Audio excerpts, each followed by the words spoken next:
Grabe po ning bayhana. Eh. Lain kutis.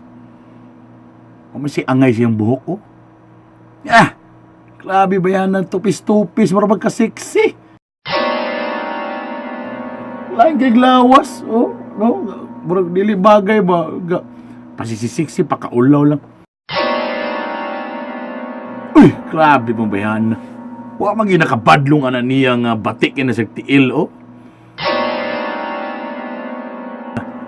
Piling yun niya ngayon kisa. No? Piling yun niya ngayon kisa siyang gisulobo.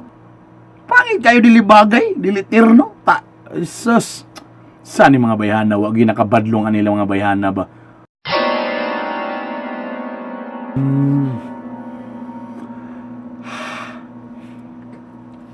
Wag yung mga nada ni si Tatanog Facebook. Wag mga nada magipang post. May pa mga tulog lang ta. Wag klaro. Wag klaro. Shutdown.